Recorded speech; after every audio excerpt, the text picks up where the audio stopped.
Hey guys, and welcome to our newest devlog for our indie game Kingsblood. And today I'm very proud to announce that we have put our game successfully on the Steam website. But that is not the main topic of this vlog. I have a guest right here. Hi Dominic. Hey guys, and yeah, it's so cool that we're finally on Steam, so support us, put us on your wish list. That would be really awesome. Thanks.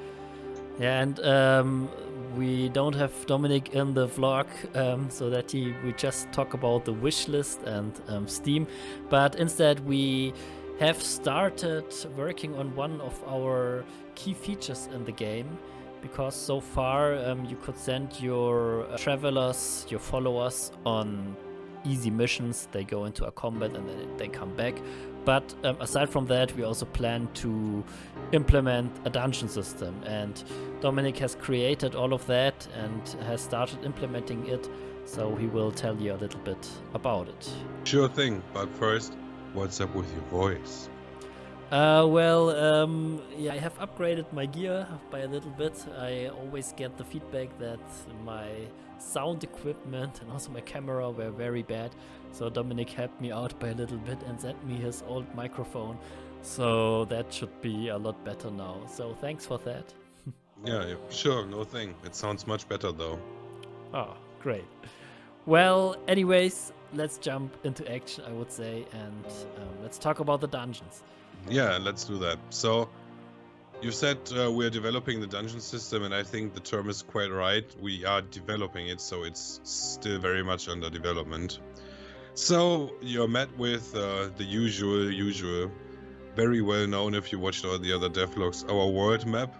And you can access the dungeons from the world map. So that's not quite ready yet, but what we've done so far is we have tied it to a button, so when I press a button, then the dungeon will just open. What you see here is the first draft of a UI that is split into 3 parts. On the right hand side, you have sort of a mini map, or a layer map that shows you how the dungeon looks like. On the left hand side, you have the main UI for the dungeon, so there's a description of the room you're currently in, and also there's the option to go different paths. And on the top you will see, or we're planning that you can see your party. And currently there is only one path, and later on this will split, of course. But just as a side note, when you enter a dungeon, you won't be able to see all of the dungeon at first. So you will only see the node where you start and the nodes and edges which you have already visited. So the more you progress in the dungeon, the more you will see the full map.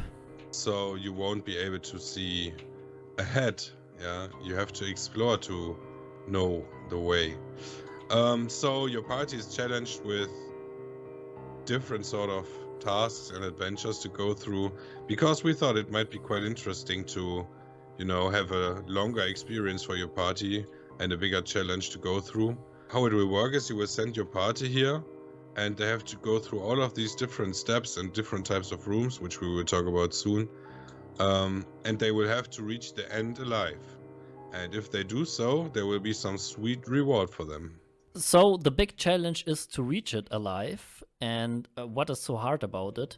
The thing is, while you're in a dungeon, you won't be able to quit or interrupt the run. So the party which enters the dungeon will have to stick through all of it, and just the moment you finish it, you will be able to go back to the world map. And if you cannot manage to do it because you're losing too much health on your way, then you have to abandon your run and you have to redo it.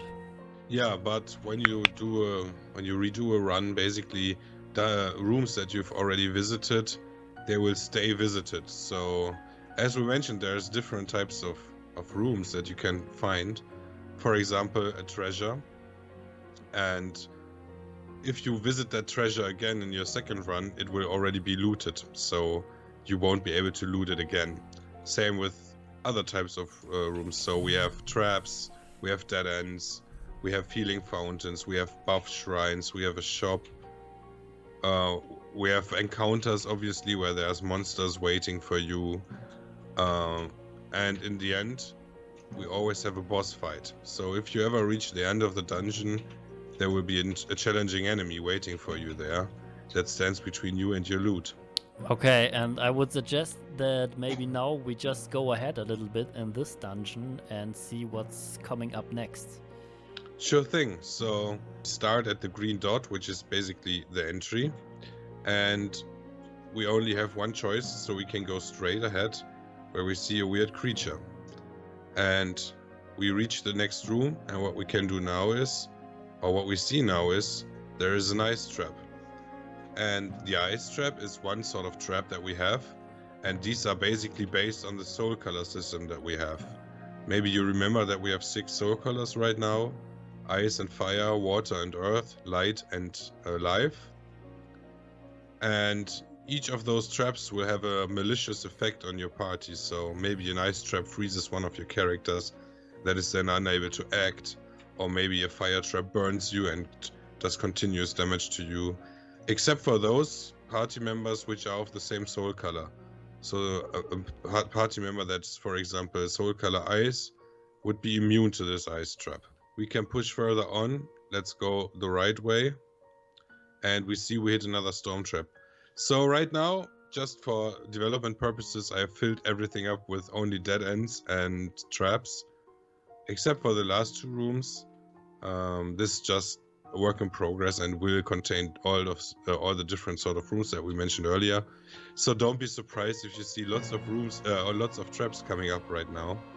But let's go to the left. Maybe also an interesting thing is, while you progress through the dungeon, you will always have your current position marked on the minimap, so it's easier to see where you currently are.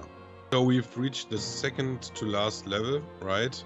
And we have 4 options where we can go from here. So let's go to the right. So in the next level, we know the last level will always be a boss encounter, and the second to last level will always be a healing fountain, so that your party is well prepared to fight that boss enemy and to give you much more of a chance to actually win. So this is another type of room that we face. There's a couple of things I think I want to still go into.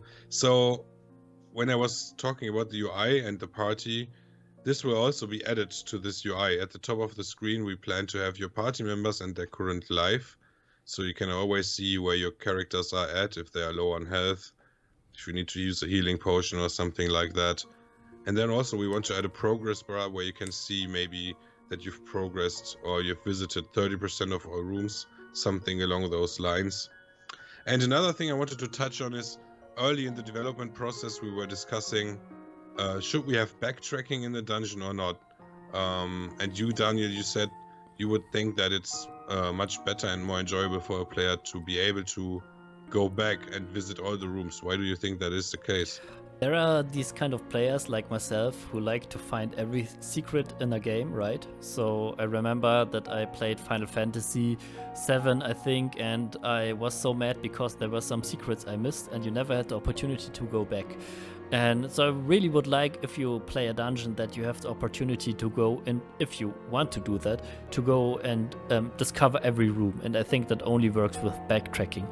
And the thing is that we also couple the dungeon system on our quests. Usually when a quest is complete, you cannot redo the dungeon. So like Dominic said before, I think all the things you do in the dungeon are permanent, and when you finish it, this is also permanent. So before you finish it, you maybe want to look into all rooms and make sure that you don't skip an important treasure or a cool fight, or that you miss a follower.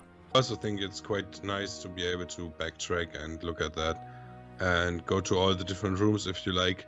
And not only if you like, but also if your party is in the condition to do so. Because maybe you're already quite low life and you try to reach the end, maybe then you won't do that. Yeah, so it is also, of course, a risk. Do you really want to look into every room? So if your party is slow, like Dominic said, then maybe it's too risky and you want to finish it as soon as possible. Or maybe you're courageous and then you discover everything. So what you see right here is, as I mentioned, it's a short dungeon. Actually, there's quite a few different lengths of dungeons. So maybe what I wanted to do right now is also show you how another dungeon would look. Let's say we go and create an epic dungeon. So let's do that. 1 second. So this is now an epic dungeon, which is much, much bigger. And what you see right here is it has a lot of nodes. Maybe that's still a bit of a big number of nodes. At least the number of connections between the nodes is a bit high, so it looks quite weird with like a spider web almost. But yeah, it's as we mentioned, it's still work in progress. But there's another thing here that you can see, which is on the minimap you see now a couple of purple dots, and let's just see what that is. So if I go to the left hand side, you see that I've hit a dead end, so my party is kind of stuck right here. There's nothing more to explore for them in that direction. So all that they can do is go back, right?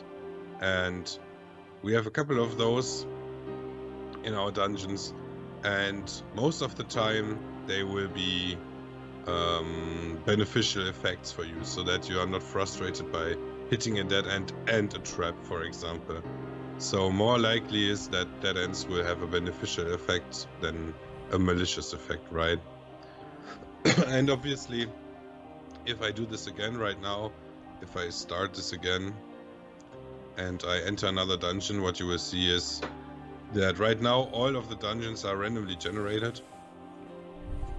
So if I open another one, you see it looks much different, right? They are all randomly generated, but that's not all we are planning. I think for the main campaign, we really aim to design most of the dungeons by hand, right? So for that, we will utilize custom-made JSON files, and there we will design where you find what, and that everything is balanced. But we believe that also for some quests and also for some dungeons, it would be cool to have some randomness. And one of our ideas is that aside from the big campaign, we will maybe supply also a free play mode. And in that free play mode, of course, random generated dungeons would make totally sense. So aside from what we have right now, the random generator, we will also have the capability to create our own custom generated dungeons. Well, it's, I think, for important story dungeons where you progress maybe the story or something like that, it's going to be important that they are handcrafted, and that's what we will be able to do. So we can exactly tell the game what room we want where and which connections we want. Yeah, so that's a way to handcraft the dungeon. One comment about that, so we also have some ideas to bring also some flavor into the game, especially with the handcrafted dungeons. What we believe would be cool would be a riddle dungeon, so there won't be a lot of monsters or traps, but instead there will be riddles, and this is a lot of fluff, so we have to be careful in terms of scope, since we want to finish the development in hopefully 1 year, but probably if we have time for it, we will bring in some fluff, like I said, riddles in a dungeon, or you have to find an item in one room and a key, for instance, so that you can open a door at another room, so you have maybe a labyrinth. So these are all ideas floating around in our heads, but that will be for later on if we have enough time and energy and capacity. Well, I think right now that's pretty much all that we have to show. I mean, this will still be a lot of work, and there will be a lot of progress made. And I think once we have sounds and animations and everything looking cool, the fights triggering and everything, I think this will be quite enjoyable. I really like it. I mean, I'm biased, I did this, but just as a player, I think that's something that I really would like to do and enjoy playing. Yeah, and I think so as well. So Dominic already said it. What we of course plan is that we polish it up, bring in some art, and yeah, I also feel that it could be very cool with a dance atmosphere, some custom-made music, and then we have a really cool system which is a bit different to what we have so far, which are just regular missions.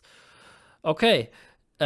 I think that's most of it. I think it's a great start, and it is a system which will be growing over the next weeks, hopefully. And yeah, very cool thing. Thank you, Dominic, for that. Thanks, guys. See you soon. Okay, guys, you heard it. That's the end of the vlog. So if you enjoyed the vlog, subscribe to this channel, wishlist our game on Steam, like we said before, and see you next week. Goodbye.